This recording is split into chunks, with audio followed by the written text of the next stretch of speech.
អត់វិលត្រឡប់មកជួបគ្នាសារជាថ្មីបាទនិយាយតែបងប្អូនទាំងអស់គ្នាសម្រាប់ឆ្នោតយួន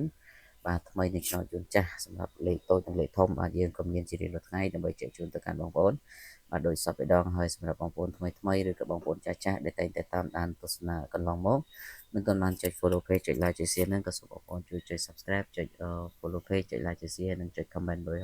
168ហើយចុចសញ្ញារូបកណ្ដឹងម្នាក់មួយផងបាទដើម្បីទទួលបាននូវវីដេអូថ្មីមុនគេជារៀងរាល់ថ្ងៃពី channel ខ្ញុំបាទអញ្ចឹងបងប្អូនត្រៀមក្តារទៅដើម្បីនឹងធ្វើការកត់ចំណាំទាំងអស់គ្នា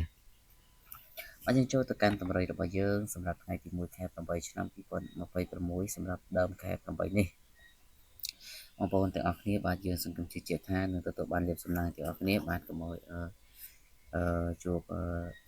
ចាក់ឆ្នោតត្រូវបាទយើងសង្ឃឹមថាយើងនឹងចាក់ឆ្នោតត្រូវរៀងរាល់ថ្ងៃបានទទួលលេខកាក់គ្រប់គ្នាបាទហើយតើតើនៅវីដេអូតម្រូវឆ្នោតនេះគឺយើងចែកជូនទៅកាន់បងប្អូនយកទៅធ្វើការផ្សងសំណាងទាំងអស់គ្នាដោយឥតគិតថ្លៃបងប្អូនអាចយកទៅលេខបានទាំងអស់គ្នាដោយសេរី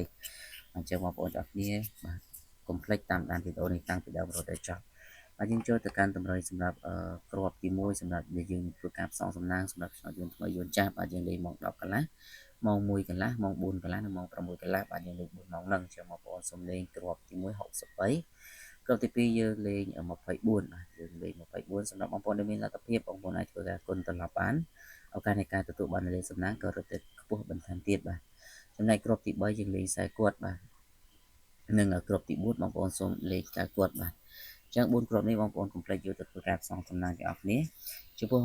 លេខធំយើងក៏មានមួយគ្រាប់សម្រាប់បងប្អូនលេងផងដែរបានចឹងបងប្អូនអាចយកទៅធ្វើការគុណសងសំណាងបានសម្រាប់លេខធំហ្នឹងគឺយើងលេង187គុណបាទ187គុណ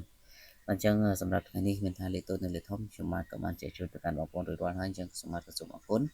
និងជូនពរលាតាទាំងអស់គ្នាសំណាងល្អត្រូវឆ្នោតគ្រប់គ្នាបាទសូមគោរពលា